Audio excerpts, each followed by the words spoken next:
the Dawgs Podcast with your hosts, Blake Reneker, Justin Charles, and Josh All. What's up, Browns fans? Welcome back to another episode of the Dawgs Podcast.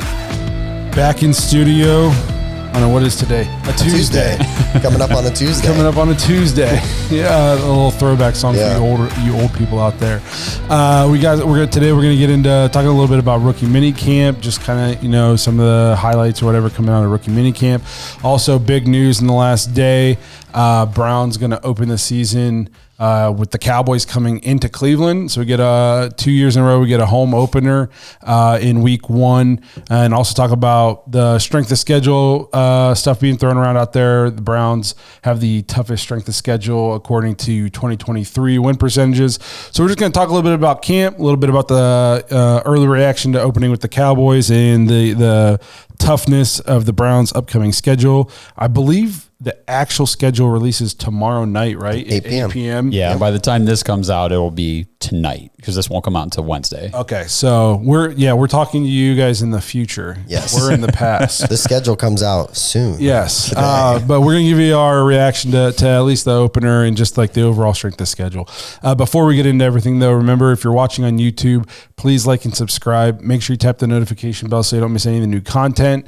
We're trying to get to 10K subscribers before the start of football season, so if you're not subscribed, please do so. It helps us out a ton. Before I get too far, again, if you want to get voicemails on the show or intros on the show, head to thedawgspodcast.com. Tap leave voicemail in the drop-down menu. You can also find the merch store on there. I'm wearing one of our new shirts right now. So a little self-promotion. Josh has got one on also. Justin does not. I'm just official Cleveland Brown stuff.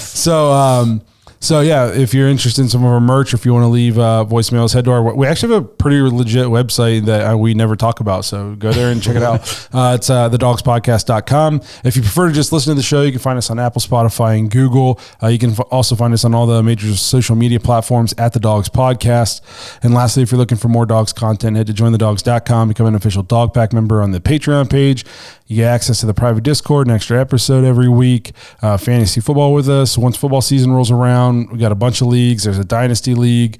Just a lot of cool stuff going on in there for Browns fans all over the world. We've been talking a lot of Cavs lately in there because a lot of people are Cavs fans. And then in terms of like college football, we got people all over the country. So there's not really any Pac-12 fans because they don't exist, but there's some Big Ten fans. There's a decent amount of SEC fans, so we get chirping back and forth about that. So it's a lot of fun. People all over the world that we like the Browns, and then we also like a lot of the same other stuff. A lot of cool people in there. So if you're interested in meeting people from all over the world, you want to hang out with us more often on a day-to-day basis, check out jointhedawgs.com, become an official Dog Pack member. So just kind of jumping into minicamp, rookie minicamp. Not a ton coming out. I would say maybe the biggest news was the quarterback signing. I don't know if I would say the biggest news, but probably the most controversial between all the, yahoos on social media. But the Browns did sign Jacob Sirmon from, oh boy, I don't have it on here. I want to say it's Northern Colorado. A lot of people are freaking out, and I saw his college stats, and they were not very good. No, they're not very good. But, I think he's a camp body. And we were talking before the show. I mean, all the reports that I've been reading so far, DTR, not a lock to be cleared for activity, at the start of camp. So you're talking to Deshaun Watson, obviously coming off shoulder surgery, which means he's going to be eased into action. They're not going to be overdoing his reps. And then you've got DTR possibly not even ready to go at the start of camp. So you're not going into camp with just two quarterbacks to throw every single rep to all these receivers for the entire training camp. So you got to have an extra arm or two. So do people not understand that at the beginning of camp and OTAs there's 100 guys on the team? Yeah, isn't it 90? Is it 90 or 91? I know it's 90 or slightly north of 90. Yeah, there's 40 guys that are going to be at camp that aren't going to be on the team. Correct. Okay, so it's not weird to sign a quarterback. I don't understand why everything has to be controversial with Browns fans. Every other team in the league signs people. The Falcons put a claim in for another quarterback. Oh yeah, who was it? I forget. Somebody off the Patriots, I believe. They put a claim. in for somebody. Nathan Rourke or whatever. Yeah. Yeah. You know what I mean? Or Like, whatever his name. Rourke. Is it Nathan Rourke? Rourke. Yeah, I did Like, see that. This is what teams do. You just What? you sign people because this is how you find a diamond in the rough. You know, we're not expecting I can't remember his name. Jacob Sirmon. Jacob Sirmon. We're not expecting. But what if he comes in and he's like awesome? Yeah. You know what I mean? Like, this is how you find people. You scout, you find them, you put them on the team, you give them reps, and then you see what you got. Chances are he's not going to be on the team, but like, this is how. I mean, 30% of the league is undrafted. Honestly, I mean, like you said, 40 of these guys aren't even going to make. They're going to get cut or practice squad. Yeah. So maybe we found a practice squad quarterback. Who knows? Yes. But that's just. I just don't understand why it's got to be a big deal. I have an inclination that our practice squad quarterback is going to be DTR. It seems that way. It definitely seems that way. How's that work though? Like when with stuff like that, where they go to the practice squad, can't they be claimed? I think you can. There's like protect certain one. protections or Okay, something. there's Yeah, certain you can protections. use on. I'd guess that. I'd have to rehash the rules on that, but Which, and then speaking on camp, actually one thing I did read that I wanted to talk about, so I'm glad we decided to do this real quick. I'm gonna read this to you, kind of get your guys' thoughts, because I don't know if you guys saw it. Bear with me; it's a little long. It's from Mary Kay. One thing is certain about Ken Dorsey is the new Browns offensive coordinator. His fingerprints are all over the new offense, and Kevin Stefanski is letting him coach. Dorsey is implementing the drop back concepts learned in part from his former Bills boss, Brian Daboll, which I think a lot of people have kind of forgot that he worked with Daboll, and Daboll is a well-respected, good offensive mind in this league. And the Browns offense will have shades of what Daboll ran in New England and what Daboll and Dorsey ran in Buffalo. It'll feature plenty of RPO and spread concepts and corresponding 3 and 4 receiver sets. It'll also feature the choice routes run by receivers such as Cole Beasley in Buffalo and Julian Edelman in New England. One reason Stefanski is letting Dorsey essentially run the show is because it's very similar to the offense that Deshaun Watson ran in Houston under Bill O'Brien, who learned it in New England. It's a version of the Earhart-Perkins system, and Watson is very familiar with most of the concepts. It's one of the reasons Watson and Dorsey have hit it off so well, because they're speaking the same football language. Stefanski was hands-on during camp as usual, but is clearly letting Dorsey, who will also serve as de facto quarterbacks coach, assume more control of the offense. Will he turn play calling duties over to Dorsey? It remains to be seen, but he's more likely to do so than he was with AVP. With Van Pelt, now Patriots coordinator, as coordinator here from 2020 to 2023, the Browns were still running Stefanski's offense, and it made sense for him to call the plays. But with Dorsey more well-versed in some of the newer concepts, Stefanski might toss him the keys to the car. Again, it's still early, but something he'll at least strongly consider. The end, and that was from Mary Kay. I actually did read that. Yeah. So I found that I got excited by reading that. Like, Yeah. you know what I mean? Like, this guy came in. I didn't even put together some of the connections in terms of Daboll and Bill O'Brien and stuff like that. In terms of like lingo and language and the concepts and stuff like that. Like, Daboll is a well-respected offensive coach. I mean, look what he did. He got Danny Dimes paid, a guy Yes, who he a did. lot. I was going to bring that up, so I'm glad you said that. You know what I mean? So, and we had already talked about what Dorsey had done with guys like Cam Newton and stuff like that. So the fact that Stefanski is letting him really get in there and kind of drive this thing, I still think Stefanski, I think he'll probably call plays, but depending on how it's going in the offseason and OTAs and camp, like I'm almost, based off reading this, not going to be shocked if Ken Dorsey ends up being the one calling plays. I know a lot of people think Stefanski has this ego and it's got to be his way or the highway. I think Stefanski just wants to win, and I almost think he would welcome getting some of that off of his plate if he trusts somebody who can be better than him. I think the AVP didn't call plays because he knew I'm better at this than AVP. I agree with that. You know what I mean? Yep. Ken Dorsey is arguably going to be better at this offensive system calling plays than Kevin Stefanski will be, at least at the beginning. I mean, he's the one essentially designing it. Yeah, he's putting the layout out. He's done it before. Yes. So I'm not going to be 100% shocked if we find out that Ken Dorsey is going to call plays. 2 or 3 months ago, I would have been extremely shocked. Like, when this hiring happened, I was like, well, people were discussing it, and they're like, do you think Kevin Stefanski will ever let him call plays? And I was like, not a chance. Not a chance. You know what I mean?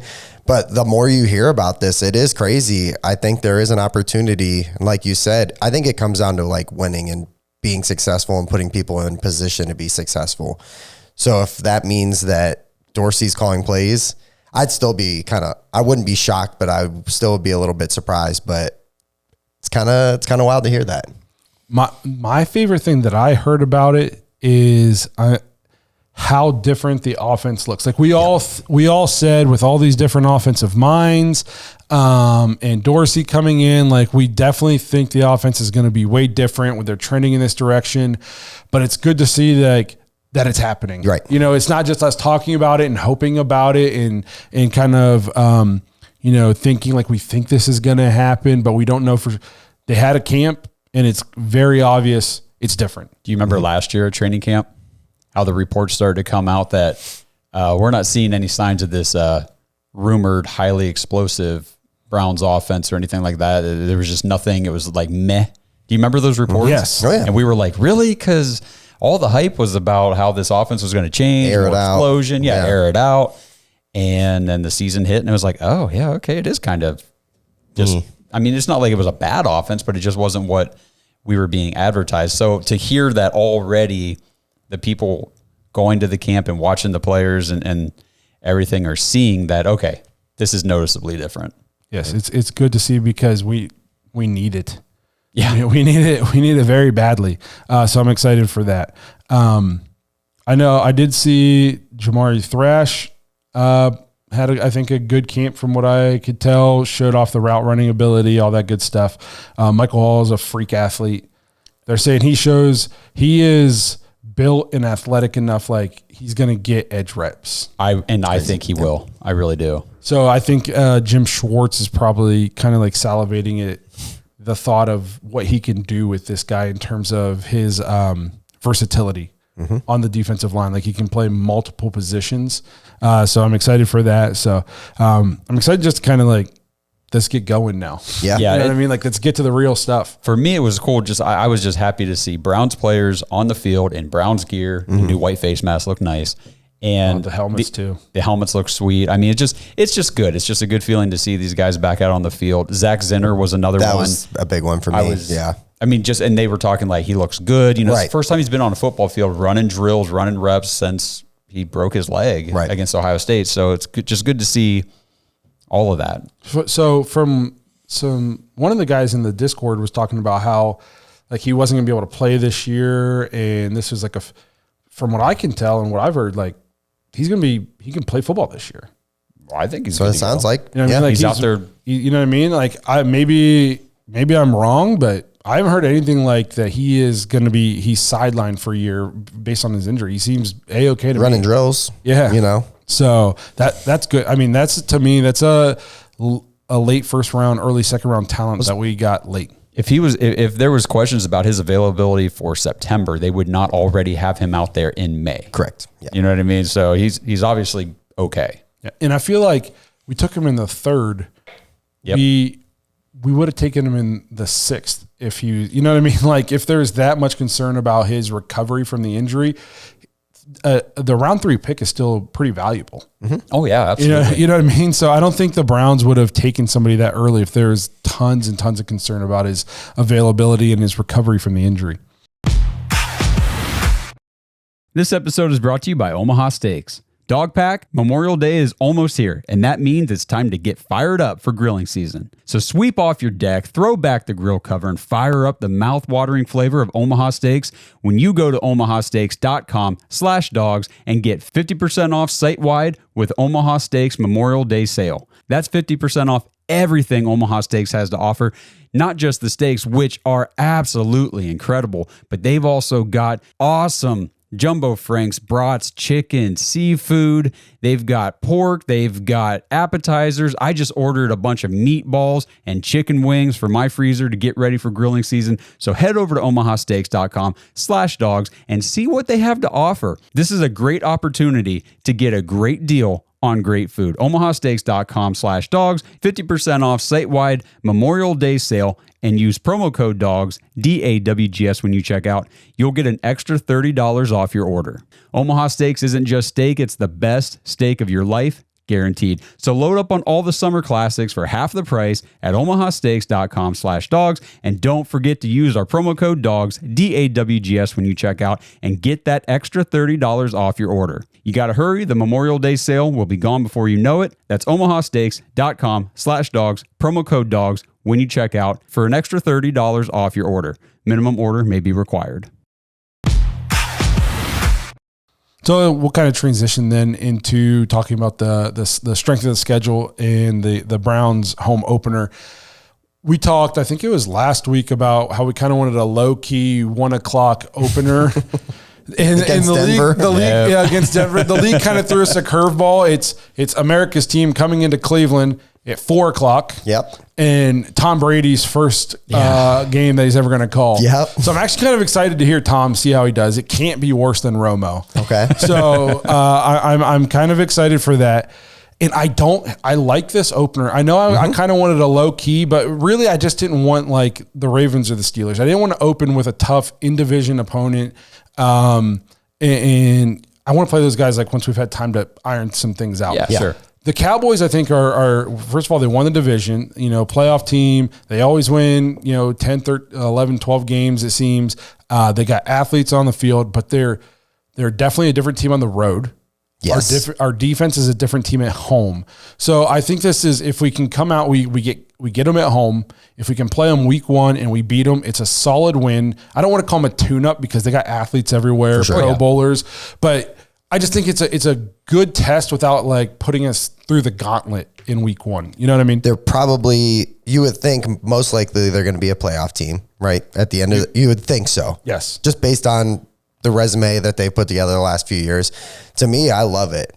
Browns at home don't disappoint. So you look at last year, everybody talked up to that game that Cincinnati was coming in. They're the big bad brother of Ohio. They're going to kick the crap out of Cleveland. And then we put on a clinic. And so I'm super excited about this matchup. And I think it's going to be interesting fan-wise because I'm sure Cowboy fans are probably going to try to flood the stadium. But I think Browns fans are going to show up week 1. So I'm very excited. What I like about it is Tickets are already crazy expensive. we get all summer, all training camp, all preseason to really gear up for that game. Mm-hmm. And they're going to be very similar to how they were last year. They got the same kind of coaching staff, McCarthy. They're going to be running the same sort of offense, same quarterback, blah, blah, blah. The Browns have a whole new offense that they're going to be rolling out there. Now, there could be kinks on our end, but at least it's not like they can go back to the tape from last year and say, well, this is what they were doing in all these different situations, because it's completely different now. Did Dan Quinn leave or is he still there? He's he is a head coach now. That's what I thought. I couldn't remember. I know. Why am I blanking Where'd on that he go? too? He's I mean, we have computers. or maybe not. Yeah, we do. No, Didn't he is. take a head? Oh, didn't he go to Washington? Yeah, is he I wanted to say Washington. Head coach of Washington? Yes. Okay. Commanders. I swear we watched Sorry for football, the guys. brain farts, guys. Yes. I was having trouble there. There was a lot of coaching changes this year, honestly. So they're going to have a different defensive coordinator. And before Dan Quinn got there, their defense that was the year that we torched them. Mm-hmm. You remember Odell Wild went game. off and Odell stuff had 2 or 3 touchdowns. Yeah. So it'll be interesting to see what happens to the defense. I mean, Dan Quinn was kind of the glue for that team, especially on the defensive side of the ball. So that's a big loss for them. I think it's good for us because, well, one, they lost their defensive coordinator. The side of the ball that we might be still trying to iron out some kinks is more than likely going to be the offensive side of the ball, especially early in the season. Typically, it takes longer to get up to speed than the defenses. And we're bringing back basically the entire defense and our defensive coordinator. And plus some guys. You know what I mean? Yeah. So I think it's a good matchup for us. And it's a good barometer for where you're at early in the season. I agree completely. That week 1 matchup is always that's when your team theoretically will be the healthiest it's going to be all year. So if you're going to take on the Dallas Cowboys, a good defense, a good offense, I'd rather take the chance of doing it week 1 than week 13 when we're like, okay, we really need a win here or whatever the situation might be. We got these 3 linemen are out. You know how it goes. And if we were playing them week 1 on the road, I'd be like, man, this kind of sucks. Yeah. Yeah. But there's no doubt they're a different team on the road. I You know what I mean? agree. So I don't want to say you're getting a watered down version, but you're not getting the home version of the Dallas Cowboys, and they are getting the home version of the Browns defense. It's funny because these two teams, you go to Dallas and play this, you say the same exact thing in reverse. Yes. So I know there's like zillions of Cowboys fans supposedly out there. Don't think I'm slighting you. I'm just saying things that I've seen Cowboys fans say when they're bitching about their team online. So I think it's an exciting first week matchup. You know, two teams coming off playoff appearances. We get the 4:00 time slot. We get Tom Brady, and there's gonna be a lot of buzz about this game. It's exciting. Yep. More news then that kind of came out based on schedules.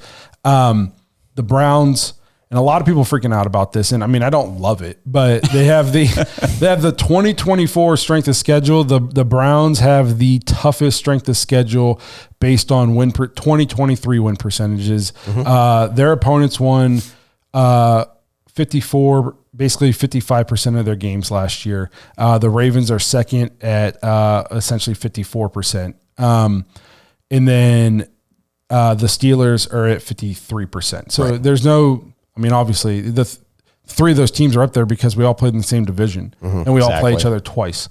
But what I will say about this, and I didn't get to do a ton of research. I was actually busy at work today, which was annoying. That's stupid. But this isn't necessarily a bad thing, and it's not necessarily, it's not what it seems like it is, because I went back. First, the league turns itself over. Half the league turns over every year. Yes. Okay. So I went back and looked. Last year, the Browns had the 26th ranked strength of schedule entering the season, and we saw how that played out. Right. Like with 5 quarterbacks. Yes. At one point, the Browns had played like 12 teams or something that were in the playoffs or leading. You know, that's right. And they played every division leader.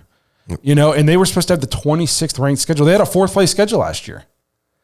And it was 26 coming into the season. The Eagles had the toughest strength of schedule last year. And correct me if I'm wrong, didn't they basically play a high school schedule the first month and a half of the season? And they won a lot of games. You know what I mean? Like they didn't play anybody like over 500 for a while. It seemed like, unless I'm misremembering. Correct me if I'm wrong in the comments, but there's so much player movement in the NFL that using last year's win percentages to determine strength of schedule, it's basically a crapshoot.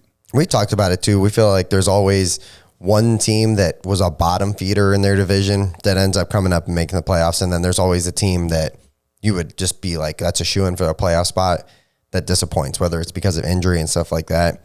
Like if you look at the opponents, there's some heavy hitters on there. Like at home, for our home games, I'm seeing Chiefs, Cowboys, Chargers, Dolphins, Ravens, Cincinnati, Pittsburgh. There's some heavy hitters there. There's just some say good everybody teams. but the Giants. Correct, everybody but the Giants. And then even the away games, Philly's there. I mean, actually, we're kind of making out okay. Now I'm just glancing over here at if we're going to play worse away from Cleveland, this is actually okay because we get to go play Denver and Las Vegas, and Washington, Saints, Jacksonville, the Saints. Yeah, actually, the Bengals, we always beat them, so kind of nice. Yeah. So I'm trying to pull up all of our opponents. So I'm pretty sure it's statistically accurate that half of the playoff teams one year don't make the playoffs the next year. So you have to think that all these the heavy hitters you're saying, half of them are not going to be heavy hitters this year, at least statistically and historically speaking. Right. That's fair. You know what I mean? Like on paper right now, we think, holy crap, this is tough. But last year we thought, holy crap, this Bears game is going to be a shoo-in. And then by the time we played them, they had turned into one of the best defenses in the league, the last month and a half of the season. And we did outscore them 17-3. I mean, legitimately, but I get what you're saying. That's fair. I mean, but it wasn't a cakewalk. We didn't look that good. No, that's because our offense was. You know what I mean? Like, yeah. So, who else did we play last year that was Denver? Mm-hmm. We played them in the middle of their 5-game win streak. Punched us in the mouth. You know what I mean? Like, so there's so much. We were pumped for that game early on. Yeah. So I don't want to, like, if I'm looking at these teams that I think have the potential to fall off this year, I would think, New York is probably not going to be very good. You wouldn't think. Right. I could see the Dolphins potential. You don't want to think so, but every year they start hot. What if we play them in December? Yeah. In Cleveland. You know it's in Cleveland. You got to think Denver's going to be cheeks. You would think so, but look at just based on their quarterback room. I just don't understand how they're going to be good. I don't imagine Washington's going to be very good this year. I don't think it's crazy to think that Philly falls off this year. That's fair. They kind of fell off last year. Yeah. Started to. You know what I mean? Like they're definitely missing Ben Johnson. So they got some work to do. I wouldn't be shocked like a team like the Jaguars. You know what I mean? Like they faltered way. So Yep. like there's teams on here that, statistically speaking, we could fall off. We could be one of these teams that made the playoffs. As we're healthy, I think that we said it last year. We can go toe to toe with anybody.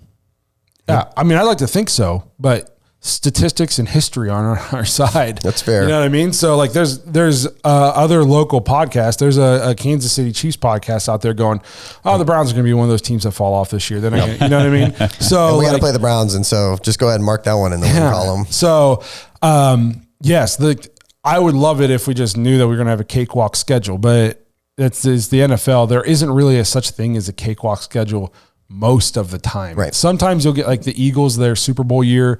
I think their first like 10 opponents were under 500 or something crazy. Like sometimes you might get lucky. But for the most part, like there's going to be a part of your season where you're going through a gauntlet. Yeah. Let's just see what the schedule, how it plays out, because some of these games that we're like maybe nervous about, or we think maybe could be an easy win or loss. If you've got to play Kansas City, Baltimore, Miami, and then like, let's say the Chargers and then Philly, like all 5 weeks in a row, that's a gauntlet. That could be rough. You know what I mean? Who do the Chargers have right now though?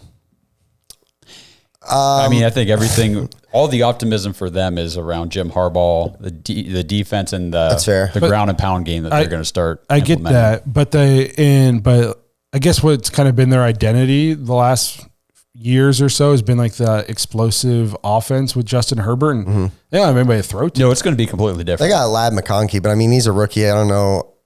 You know what I mean? Yeah, they don't have. Who's their number one? It's Jim Harbaugh and Greg Probably Roman. We know what offense is going to look like out there in Los Got Angeles. Joshua Palmer. He's been like dependable in moments. They arguably have one of the worst wide receiver rooms in football. No, look at Baltimore's. No, I'd say one of the worst. One of the worst. Least. Yes. The Josh Palmer's got to be their one. Their number two now is probably going to be Quentin Johnson. He sucks. Yeah. You know what I mean? McConkey. So there's a lot of, and I think Jim Harbaugh is a good coach. Yeah. And if he might be able to turn it around in a year, we'll see. But sometimes it takes more than 1 year. It could be shaky, and I'm same with like the Jags, especially if we play them early. Yeah. They're going to run the hell out of the ball. It'll be interesting to see what, and by the time you guys are watching or listening to this, maybe the schedule's already out, or it's just a couple hours till it comes out. But we'll give you our reactions to that too when it comes out. Do you think they run the ball? Like, are they going to be a 70-30? You have Justin Herbert. Yeah. I think they're still going to throw. It'll be, yeah. Dude, 50-50 right now in the NFL is run heavy. Yeah. Yeah. So it'll be interesting. There's some interesting opponents. I do like what you guys said. If we're going to play the Chiefs, the Cowboys, the Chargers, and the Dolphins, at least we get to play all those guys at home. At home, yes. You know what I mean? Our road games are Denver, Washington, Vegas. Rookie quarterback. The Saints. You know what I mean? So we caught a couple breaks in terms of home and away opponents. It might be statistically tough right now, but I think we caught a break in that regard. So we'll go ahead and wrap this thing up because we have to get ready. Are we announcing it? Yeah, you can tell what's going on. We are about to hang up this episode and prepare to interview most recent Browns tight end signee Trey. Trayton Welch. Can we edit that out? Jesus. Listen, I knew it was Welch, and I knew it was like Trey. I said it was a busy, rough day at work. Every time I wrote his name in the notes for us, it kept changing it to Trenton. I'm like, stupid autocorrect. Yes. See, so it's not 100% my fault. I knew who you were. I swear, I promise. I've been looking forward to this.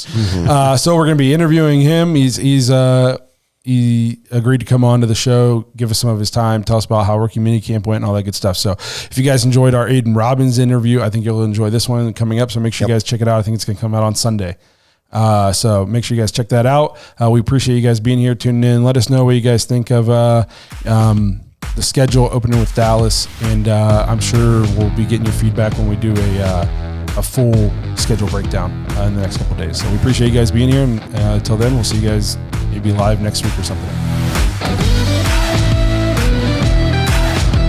Thanks for listening to another episode of the Dawgs Podcast. Make sure you subscribe on YouTube and follow us on Twitter at the Dawgs Podcast. Get your thoughts on the show at thedawgspodcast.com.